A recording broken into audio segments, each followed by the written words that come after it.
You're listening to Flaunt. Find your sparkle and create a life you love. After infidelity or betrayal, have you been betrayed by life, your body, or someone that you love? You're not alone. No matter what you've been through, Naked Self-Worth helps you regain confidence, joy, and enthusiasm so you can create a life you love and flourish. Tune in weekly and learn how.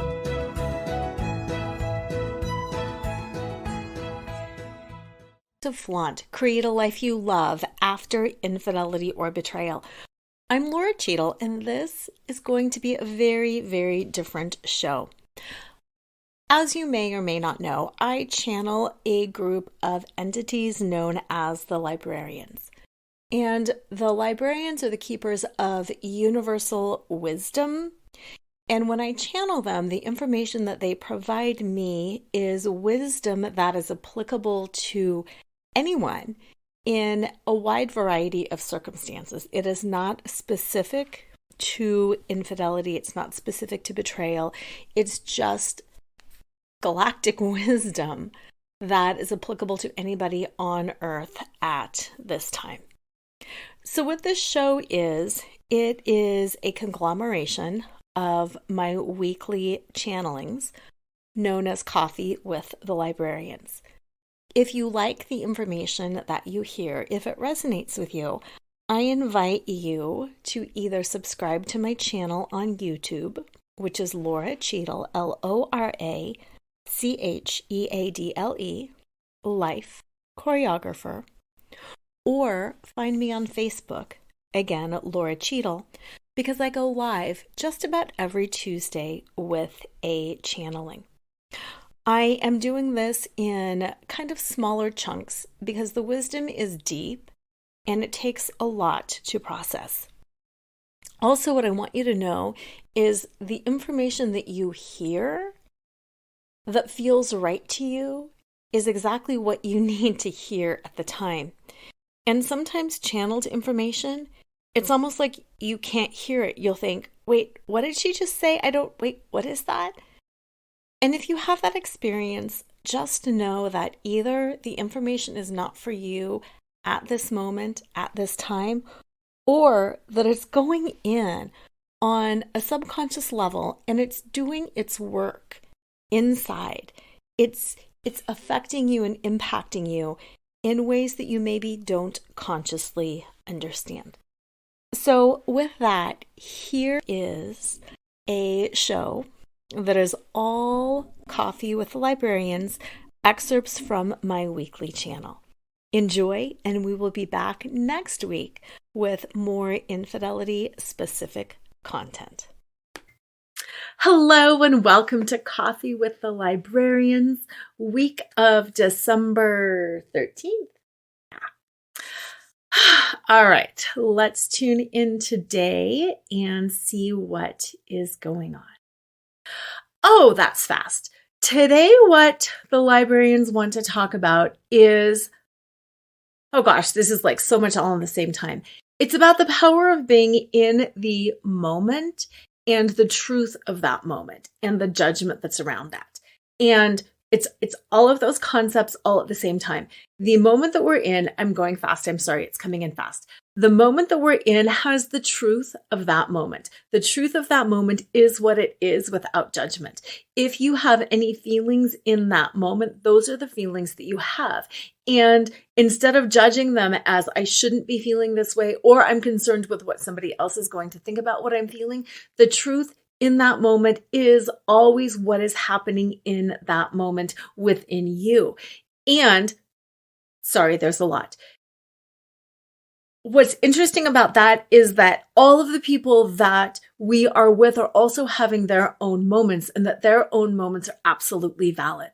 And the message that they want to share today is how all of those truths are simultaneously being held all in the exact same moment. And that we don't have to share the truth of our experience with anybody else, and they don't have to share the truth of their experience with us. All we have to do is validate and know within ourselves that that truth is within us. When we communicate and try to let people know what we're feeling, we're turning over our power.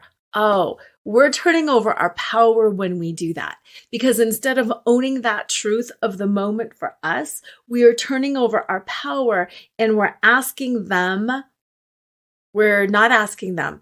We're seeking approval in a way from them. We're wanting to find out if our truth is valid or not. And what they're saying is, our truth is always valid. Their truth is always valid. I can stand here with a truth that is black and yours can be white, and those two truths are identical because they're both valid, because I'm having that experience and you're having that experience. And I don't totally understand this, but when we go towards oneness, we are striving for a state of oneness. When we're moving towards that state of oneness, what is important is, this is the part I don't exactly understand, we don't share our truths.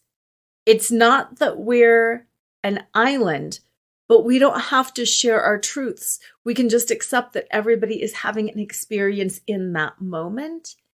And where we get into trouble and where the seeds of division get sown is where too often we try to talk about our experiences.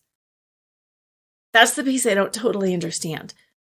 But what they're saying is, instead of seeking, that makes more sense. Instead of seeking connection by sharing our experiences about our internal world and what's going on, sometimes the better way is to say, I am having an internal experience. I know you are having an internal experience, and we can support each other in having that internal experience. And oftentimes the awareness that we're each having an internal experience is enough when we honor and validate that in each other, that we don't have to come to, now that does make sense. We don't have to come to a common ground. We don't have to have a common understanding over this is pink, this is blue, this is black, this is white, this is good, this is bad. We don't have to have a common understanding. The only common understanding that we need to have is that we all have our own understanding. Whoa, that was it. The only understanding we have to have is that we're all having our own understanding. And that is the root of true oneness. That okayness and that understanding that everybody has their own understanding. Okay, so that is the message for this week. It was fast and it was furious. True oneness is allowing everybody to have their own understanding. That's really cool. Yeah, they're saying it's okay to, they want to clarify that they're not telling us not to talk about our understandings, but to attach less importance on it because that's a description of a thing. And anytime we try to describe a thing, the description is necessarily lacking because it doesn't have the full texture and the full awareness of the thing itself. So in trying to describe what a rose smells like, we lose the essence of the rose. So in trying to describe where we stand and why we feel the way we feel and why we think the way we think, we lose the essence of the thing. And instead of doing that, to tune back in, to feel the texture and the richness and the fullness of all of our own experiences, to acknowledge that everybody also has that experience, and know with a cognitive awareness that the description is always limited. So even when somebody is telling you their experience, we get too locked in and think, well, they're describing it this way and this is what it is, instead of having that awareness that you cannot describe the scent of a rose. It will lose something. Oh, and that's what grace is. Grace is holding space and acknowledging and having that awareness that all of our descriptions are limited. Okay, they said this definitely takes a lot to think about. So listen to this one again. Have a good week. And I can't wait to tune in next week because I feel like this was a lot. And I'm curious to see what comes next. Thanks for watching. See you next week. Have a good one. Bye. Hello there. I am Laura Cheadle, and this is coffee, or in this case, tea, with the Librarians, week of December 20th, 2022. For those of you who are new, the Librarians are a group of entities that I channel, who are here to bring messages to all of humanity. So let's tune in. I've got something tickling me. Let's tune in and see what they have to say. This week's message is about the peace of darkness. And they're saying it's both P-E-A-C-E of darkness and P-I-E-C of darkness.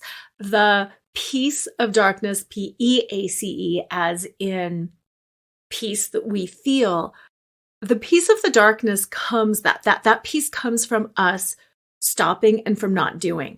And they're saying there's so much traditional messaging around the winter solstice about going within and letting things die and all of this. And that's really, really good. But sometimes some of that kind of misses the mark, misses the message. Because what it is truly about is not bringing in artificial light. That darkness is here, so we do not bring in artificial light. Oh, because we create the light on our own. And it's not that we can't listen to other, oh, that's interesting, luminaries. That's why we call people like a living luminary, because they do bring light to the world. So yes, we can listen to other luminaries, but what this season is about is finding the light within. I need some tea. There we go. All better. When we find the light within, then it can carry us through to the next season. This is a season of darkness, intentionally for us to create and to find our own light. So again, it's not that it's bad to listen to other people. It's not too bad to get inspiration, but it's the reason behind why are we listening to other people? Why are we reading the Bible? Why are we reading inspirational materials? Why are we watching videos and listening? In order to find our own light within. And the season of darkness is about getting so dark that we have no other choice except to turn within and to find our own light. So they're saying it's like the joke of the darkest time of year outside and not bringing in artificial light because we need to rest and we need to cocoon and we need to take time for ourselves. And also we need to take space and time away from seeing other people as our light. And we need to cultivate that light within. Now, what they're saying around the PIEC is it just takes a piece that so often the frustration and the hopelessness that permeates the planet is because people think they have to do it all. When they hear this message, they're saying like some of you will hear this message and be like, I have to create my own light. I have to do all of this stuff. So now I have to X, Y, Z, blah, blah, blah. It's a piece. You don't have to turn your light on so bright that it lights up the entire world. You have to find a piece of it yourself, a tiny PIECE to create your PEACE. That it's just finding that tiny little sliver, that tiny little piece of light in the darkness. And let go of all of these big dreams and big ideas. Let go of all of these big plans and just find a tiny piece, because the piece will bring you peace. So that is the message this week. Have a great holiday season, and I will see you next week. Bye. Hey there, good morning. Welcome to Coffee with the Librarians, week of December 27th. Yeah, December 27th. I'm excited to tune in and see what the message is because I don't know about you, but I was a little bit blown away in a good way from last week's message. So let's tune in and see what's coming today. What's coming in today is around ease and difficulty and how we make everything so much more difficult than it needs to be. How ease is, worlds were created through ease. Civilizations were created through ease. Human beings, this is funny, are created through ease. Yes, there are difficult moments. Yes, they're showing me like violent explosions of, volcanoes and earthquakes. And there's those cataclysmic events. But the process, the unfolding is ease. And they're saying, I can't really translate this exactly because the word is stuck. It's not that they don't know how we got so far off track that we started to make things difficult. They do know how we got so off track and started believing that creation was difficult and that struggle and strife was the way to go. They don't know they don't know why we keep hanging on to that. They don't know why we keep hanging on to that paradigm because things aren't inherently difficult. Things flow, things unfold. And they're saying, we talk about, I want to go with the flow. I want things to be easy. I want this, I want that. And we talk about peace and we talk about harmony and we talk about all of these things. And they go, yay, you've got it. And they're so happy for us and they're so excited for us. And then we voluntarily lean into something that's difficult. We voluntarily push something that doesn't need pushing. We intentionally create conflict based on some construct in our mind where there is no conflict. And then they go, oh. And they're like, they're so often, they're saying there's that meme where it's like this guardian angel crying and they're saying, this is my guardian angel. And they're saying, yes, like this is how so many ascended beings, ascended masters are when they watch us. And they're laughing because they watch us with love and there is no judgment around us doing it wrong. And because we're not doing it wrong, we are all doing it perfectly right. It's just that we're making it so much harder than we need to do. And the analogy they're showing me is, oh, that's funny.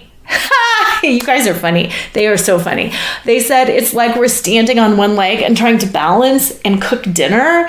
And we're trying to stand on one leg and trying to balance and do all these things. And we don't need to stand on one leg. We can put our feet firmly on the ground. We can balance ourselves and we can just do it easier.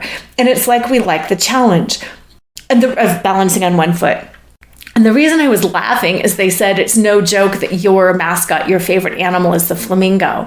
And that was a message to me, like, why are you always trying to balance and making that so much harder? You're not better by doing it on one foot. You're not better by leaning in and doing it the hard way. You're better by doing it the easy way because it makes you better inside. And there's so much ego around, I have to make this hard and hard things are more worthy. And if I do the hard thing, I'm a better person and I'm stronger and I'm more resilient and all of that. And their message is, if you need that to make you feel better, you do you. And we are still here to support. However, why are you balancing on one foot and trying to juggle and doing all of these things? Just do the thing and simplify. And when we talk, oh, that's true. Okay, when they talk about enlightenment, it's light. It's making you lighter. So it's enlightenment. And they're saying we're lightening it up from all of this extra stuff that you're putting on yourself to make yourself worthy or worth it or good enough or whatever it is that we're putting on. Enlightenment is throwing that stuff off and making yourself lighter and just allowing yourself to flow in that place of ease and grace. And they're saying that's what the grace is about. Oh, the grace is that you get it. You get it without having to prove yourself. That's grace. You get to receive all of that without having to prove yourself. So put both feet down and lighten up by letting go of all of these things. It's not better and more worthy because you worked harder. Success is ours for the taking. Joy is ours for the taking. Relationship is ours for the taking. Enlighten and receive that grace. God is grace. God is love. He, she is giving you that grace so you can just accept it and run with it. So that's their message for this week. Be in grace. Go in grace by having the grace of not having to work for it and for just allowing to receive and to flow. Yes. That is complete. Be the flamingo and use the flamingo as the reminder that you don't have to stand on one foot. Just receive. Yep, the message is complete. Until next week. Bye. Hello and welcome to Coffee with the Librarians, week of January 3rd, 2023. The message that the librarians want to welcome us into, welcome us into 2023 with, is all around fear and how there is so much fear in our hearts, in our relationships on this planet. And they jokingly ask us to look around at all of the systems and structures that we have created on our planet, in our world, that are designed to keep us out of fear, to keep us safe. And they kind of laugh at how much we build up to prepare and prevent bad things from happening. And it's not that they're saying, it's not that it's not wise to save. It's not that it's not wise to protect yourself. It's not that it's not wise to do things that keep you safe. But what they're asking us to realize is the words they're saying is the cloud of fear. To realize this cloud of fear that we have on our hearts, around our being, this cloud of fear that is hanging over the whole planet. And they say if we could see inevitable, that's a strange word, but the inevitability of the bad things that happen, that we would actually be less fearful because things do happen.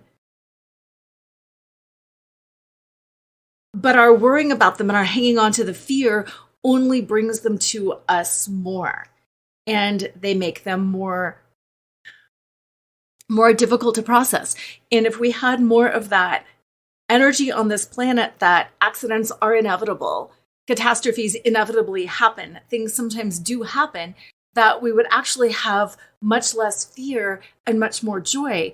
Oh, because we would have more joy because we would say, well, it is inevitable that things will happen sometimes. It's inevitable that we will get shut down at some point in time. So we need to enjoy right now. We need to live fully right now. We need to be in this present moment and love and laugh and partake. Partake is the word they're giving me. So when we look at the inevitability of bad things, it allows us to partake in life more. And they're saying to go into 2023 with the intention of dissolving the fear, to dissolve the fear that has clouded this planet, that has clouded our heart, that is surrounding us. Move into the inevitability and partake in life. Partake in this year in particular. And they're saying they recognize that that can almost sound traumatic to some people to say, well, things are inevitable that will happen. But to sit with that and to allow the peace of that to flow into you so you can partake this year. Have a good week. I'll see you next week. Bye. Hello there, and welcome to Coffee with the Librarians, week of January 10th. Yes, January 10th. I don't have a preview for today, so I'm excited to tune in and just see what the librarians have to say.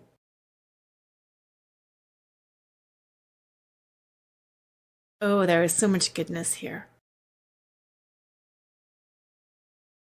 What they want to talk about is our emotions, our feelings. And what they're asking us to do is to connect into how miraculous it is that we have these emotions and that we have these feelings, and how so often we strive to have a life of peace. We strive to have a life of harmony. We strive to have everything be in balance, and how they laugh when they hear us say that. And what they're saying is, when we are in that state of balance, it's really a state of boredom. And although we are meant to feel good and we're supposed to feel good, and we hold ourselves back from feeling good more often than not, to recognize the thrill in emotion. And they're even saying the thrill of drama. They're saying, why do you think so many people are drama addicts? Why do you think so many people watch TV and movies and read books with drama? We are drama addicts because it's the antithesis of boredom.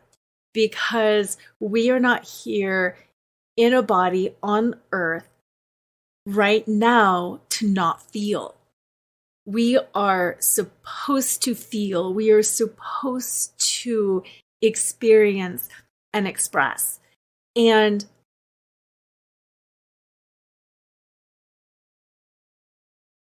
it's not that we're supposed to lean into spinning up drama. It's not that. But it's to recognize that this is the fun part of humanity. This is the fun part, because we get to solve the problems. And when the problems aren't here to solve, why be here? Why be in a body? Because this is why we're here, because we have hands, we have minds, we have bodies. We can create, of course. This is the giant, I love this analogy. They're saying we are in the giant sandbox of life. We are in the giant snowstorm of life. And they're really laughing as they say snowstorm, because with a snowstorm, you can create snow things, snowballs, snowmen, snow angels, snow houses, snow forts, snow, all you can create with snow. But so often people are like, ugh, this is so hard and this is so awful. You have to have this stuff in order to create this stuff. And then they're also talking about like the sandbox of life. We're creating it. We're building it. You've got to wet the sand to create. And then it falls apart and it's temporary. And they're saying that the reason, oh, this makes perfect sense. The reason so many people are fascinated with things like, oh, okay, this is, yes, chalk paintings, snow sculptures, ice sculptures, all of those things is because of the temporary nature of them. And they're also showing me the mandalas that I think it's the Buddhist monks create, that are made in sand, and literally one breath or one wind will blow them away. And that our creation is fun, and that oftentimes we need the junky stuff to build with. They say people who hate snow, that's like the biggest thing. Like, you hate snow, but here's the tool that we're giving you to build with. You hate whatever it is, drama, pain, all of that.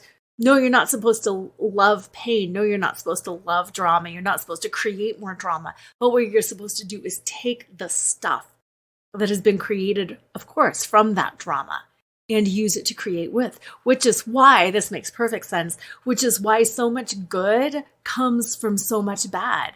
And all of those, like, it's the silver lining and it's always darkest right before dawn. Yes, because you need all that darkness to get the stuff in order to build so you can have something to create, because you're here to create and it's supposed to be really, really fun. And to not separate ourselves from the emotion, from the joy of that creation, to keep leaning into that creation. So it's not creating drama and negativity for drama and negativity's sake. It's to take the stuff while we're here and to be able to do it. And what they're saying is we don't realize how much, this is making me cry and I don't know why. It's just like an overwhelming rush. But we are going to miss the drama so much. We're going to miss the creation so much. We're going to miss it all so much. So why, when we're here, when we get this opportunity to build and to create and to be in all this drama, are we like, oh, I don't feel that good. I wish I was just like, blah, blah, blah. Lean into it. Lean into the emotion. Lean into some of the pain. Lean into the drama. Again, not that you're creating it to make bad things happen. You're just taking what comes and you're just being in it and feeling it. And so many people, they're saying so many people don't want to feel. So many people are cutting themselves off from feeling because they don't want to feel the pain. Feeling the pain feels good. Sounds like a weird dichotomy, but feeling the pain feels good. Feeling the joy feels good. Feeling is what feels good. It's an egoic judgment to think that we can only feel the good and not the bad. And they're saying it's not as simple as if you don't know good, you won't know bad and all that stuff, or vice versa. It's the act of feeling feels good. The act of having intense emotions feel good. The act of having any emotion feels good. So to stop cutting ourselves off from feeling, to allow ourselves to feel fully all the time, because that's the joy of being here, and to create from what's here. Thank you. And so much gratitude for that message. Go feel. Spend this whole week just feeling whatever it is that you're feeling. Have an amazing week, and I'll see you next time. Bye. Hello, and welcome to Coffee with the Librarians, week of January 17th. I got a little preview from today's message, and I'm excited to tune back in and bring it to you. The message that the librarians want to share is one around the concept of closure. What they say, I'm laughing because it's kind of funny the way that they say it, because it's a little cheeky. They're saying they don't really know where we got the idea that we need closure, or that we deserve closure, or even why we want closure. They're saying the concept of closure, the idea of closure,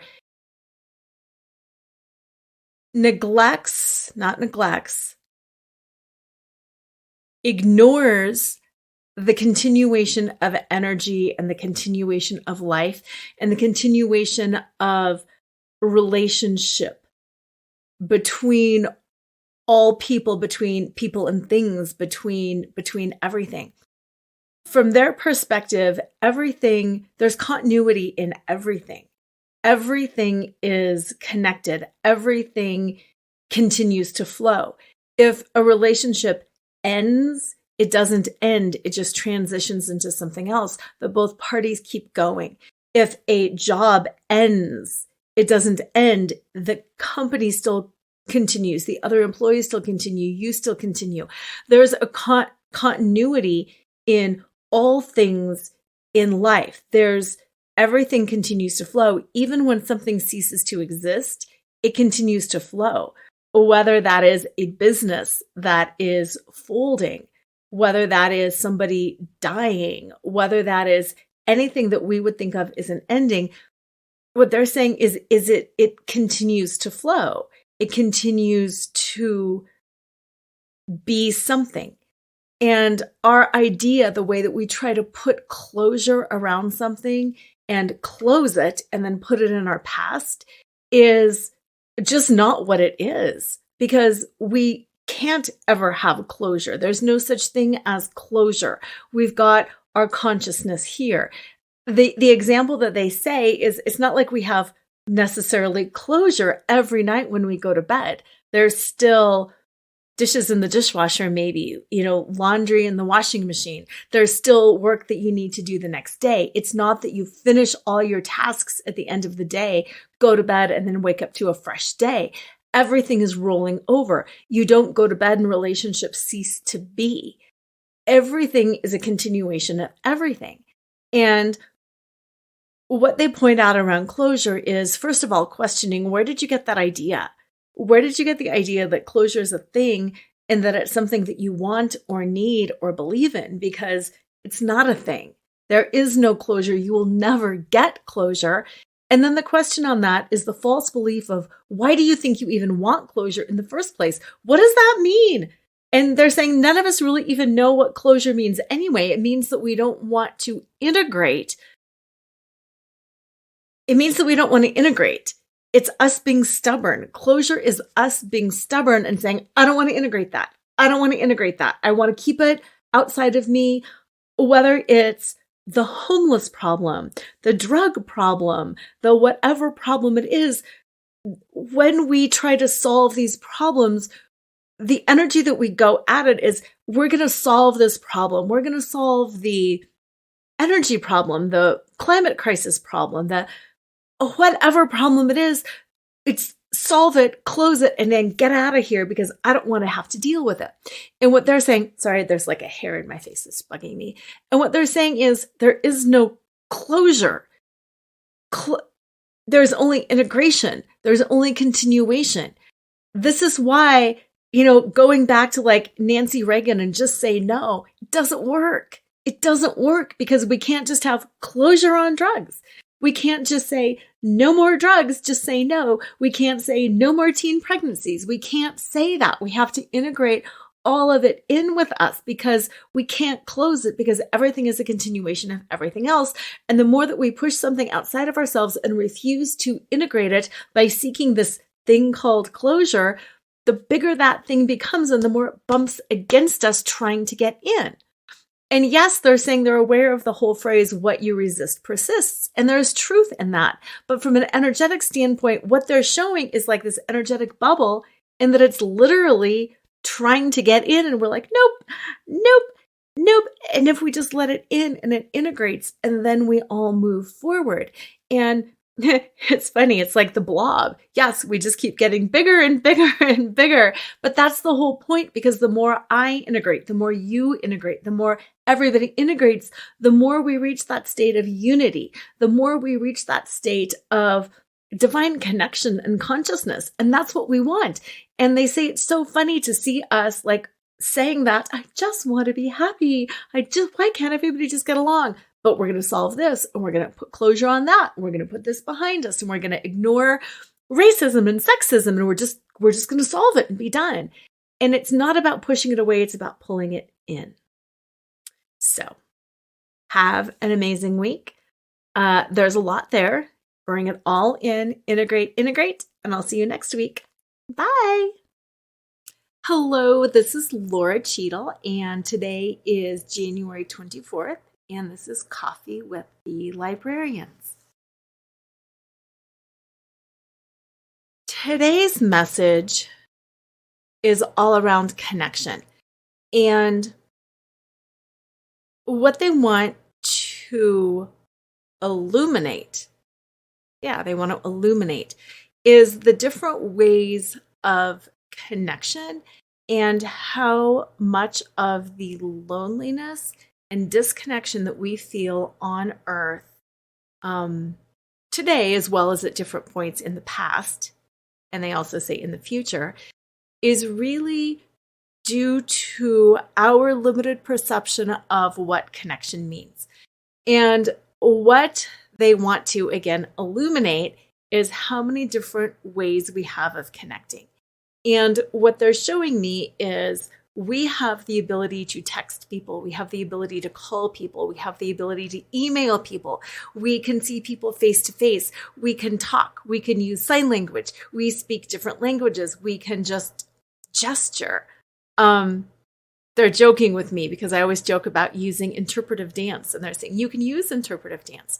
There are so many different ways to connect. We can also just connect physically, like with a hug or placing our hand on somebody. And yet still, what they want to, again, the word keeps coming up, illuminate. So I'm wondering if there is some sort of a double layer to that meaning. I'll have to go into that in a minute. But what they want to illuminate is how limited our idea of connection really is. And when we say we miss somebody who has passed away, we're just saying that we miss them in one form. They are still here. Their presence is actually still here. Their energy is still there. We can still call their energy to us. Their energy can still impact us. They're showing that their energy can still come in behind, around, through us, and that they can still impact us. We can still have that communication. It's just that we are missing a point of contact. We're missing physical communication. We might be missing email communication and phone communication, but we're not out of communication with them. We're not out of contact with them. We're not lonely without them. We're just missing that one little form of communication. And they're bringing in the word communion as well, and communing with other, how to say this, communing with different aspects of ourself. Communing with different aspects of other people is really communing with different aspects of ourself.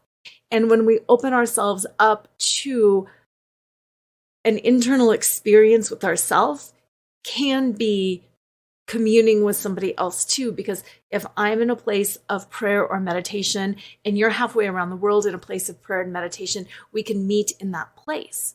And when we're in that place of prayer or meditation or whatever it is, and we're meeting others, that's connection, that's community, and we're not lonely.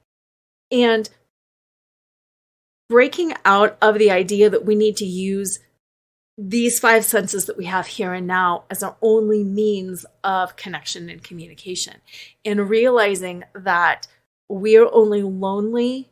Oh, that's funny. We're only lonely because we're limiting ourselves to these different ways to connect. And when we open up, we can connect from the heart and we can just feel. And they're asking us to do that right now. Just open your heart, whether you need to touch your heart to connect into that feeling or just breathe into it, to open your heart and to feel the love that is all around for you to connect into, to close your eyes and to go into that vastness in your head, that the deepest points of connection are accessed by going within, not by going without. And that's the big summary. The bottom line is the deepest points of connection are made by going within and connecting with others that way, instead of going without and using our physical 5 senses to communicate and connect with others. So there you go. Enjoy it, and we'll see you next week. Bye. Hello, and welcome to Coffee with the Librarians, week of January 31st. This is a big one. This is all about the ugliness within and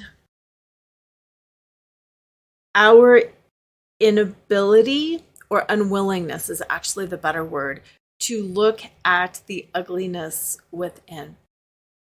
What the librarians want to talk about is how there are so many things that we dislike, that we even hate about the world, about society, about humans, about each other, about relationships, careers. There's just so many things that we're dissatisfied with. There's so many things that we find unfair or not right or ugly or frustrating. And the message that they wanted to bring in today was that whenever we are seeing things on the outside, to remember that the only way to cure those things on the outside is by addressing what we see out there within us. And they're very clear that this is an uncomfortable thing for us to do, because what we want to say is, I am a good person and I would never do this. And I am a good person and I would never do that. And while it may indeed be true that we are a good person and that we wouldn't do that one thing, what they ask us to do is to take it a level deeper. While we might not do that one thing, there is something else that we would do. Because the word is striated. That it's all that there's all these different strands of things, of good, of bad, of evil, of right, of wrong. And even though we wouldn't do this one thing, there's other things that we wouldn't do, that we would do. Even if we wouldn't lie in this way, we would lie in this way. Even if we wouldn't harm in this way, we would harm in this way. And what they want to remind us is all harm is harm. All evil is evil. It's not that it's this scale of worse than, better than, I would do this, but I would never do that. The second that you disconnect from your source, from your soul, and slide into anything evil, bad, wrong, you have made the slide. And it's the recognition in us of ourselves that I have made that slide. That is the ugliness within us.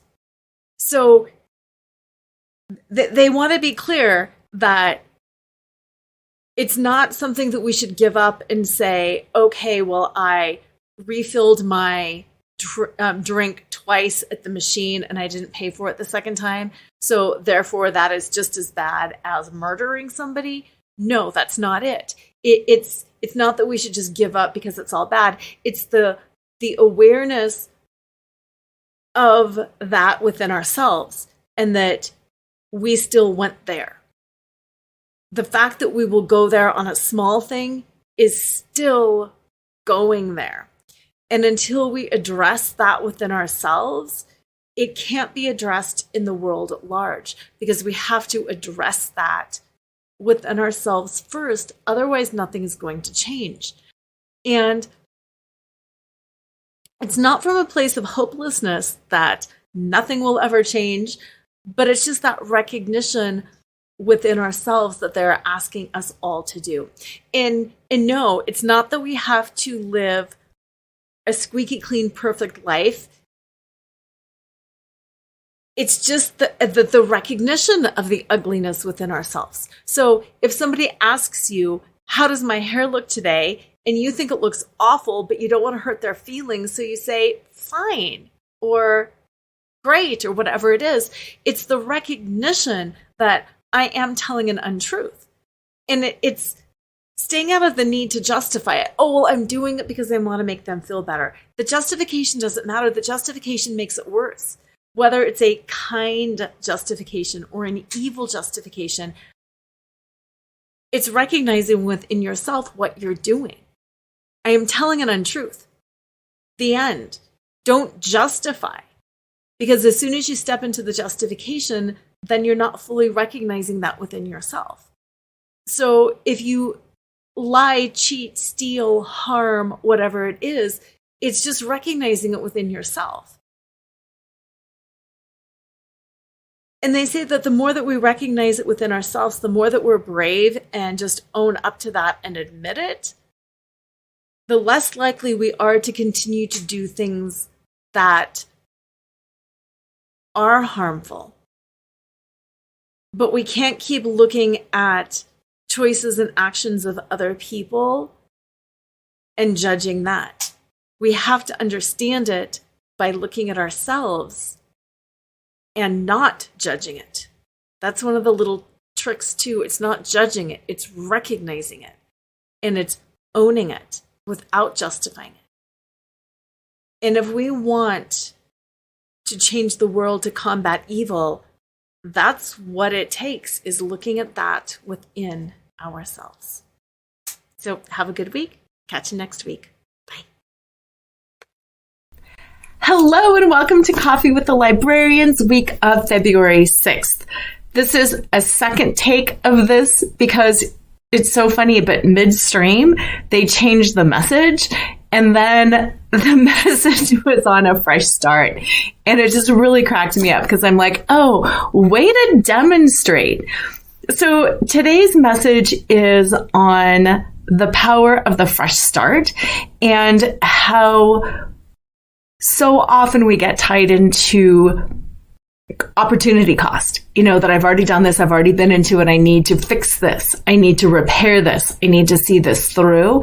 And there is no spiritual benefit to sticking with something once you decide that you need a fresh start. And they want to be really, really clear on that. If you feel like you need a fresh start on something, you need a fresh start on something. And there's so much embarrassment or shame or emotion around that we have to repair something, but repairing something is so much more difficult and draining than just doing an absolute true reset, true fresh start, clearing out the old and absolutely starting the new. It's also really ironic because I'm doing some cleaning out right now, and how I'm cleaning out is I'm gutting a couple of closets and pulling everything out and starting fresh. And they're showing me some of the energy around that, like the difficulty of shifting things to one side and then shifting it to the other side, and then is so much more cumbersome and time consuming and less satisfying than just gutting something and starting anew. And yet they say we have this idea on earth that there's virtue in holding on to things. And it's not that it's it's not at all about waste. It's not at all about waste. It's about the tools that we have been given. It's about building with what we have and how we so feel, oh, this is fun, how we feel compelled to use all of the material that we have been given, and how 9 times out of 10, we are beginning with somebody else's foundation. And when we begin with somebody else's foundation, it's not our own. And the freedom to take everything down and to start with your own foundation is really where it's at.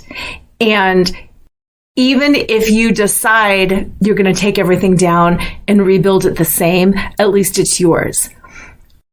And this is all part of that conscious creation. But in order to consciously create, we need a white space. We need a blank space. They're showing me now that you can't take somebody else's big vision board and just like put your own stuff on it, because that's not your vision. Even if somebody else has something on their vision board that is something that you aspire to and that you want to as well, you might put it in a different place. You might layer something differently. So it's the power of creating it for yourself and the power of fresh starts. And that's what they wanted to bring in today is do not be afraid of a fresh start. Take the fresh start every single time. Even if you rebuild it the same, at least it's yours. And at least you have swept away the cobwebs and the old energy from the first creation. So there you go. Have a good week. Bye. All right. How was that? It's a lot, isn't it? I always love the wisdom that is shared. It always feels uniquely appropriate. It always feels like exactly what I need to know in the time. And then sometimes when I think, oh, I don't really get it, what's going on, usually it'll be like the next day and something will come in and I'll go, oh, that all makes perfect sense right now. Now I get it. Now I understand it. Blah. So whatever that is for you, I hope you got a lot of what you need. If you've got questions, as usual, always reach out to me. One of the things that I love the most about podcasting is the people that I get to meet and the connections that I get to make. And it's funny because sometimes people are like, wait, you really, really want me to reach out? I'm like, yes, I really, really want you to reach out. I enjoy the connection. I enjoy the talking. I enjoy hearing what you have to say. I enjoy the conversation and the interaction. So if you've got questions, do not hesitate to reach out. Laura, L-O-R-A, at Laura Cheadle, LoraCheadle.com. And again, you can find me on social media and you can message me there as well. Except, I will be perfectly honest, I am much more likely to respond if it's on just plain email, because sometimes I get so many messages on social, I just lose track of them. So Laura at LoraCheadle.com is the best way to reach out. Let me know what you think. Let me know how you feel. And I will see you next week. Bye. You're listening to Flaunt. Find your sparkle and create a life you love. After infidelity or betrayal, have you been betrayed by life, your body, or someone that you love? You're not alone. No matter what you've been through, Naked Self-Worth helps you regain confidence, joy, and enthusiasm so you can create a life you love and flourish. Tune in weekly and learn how.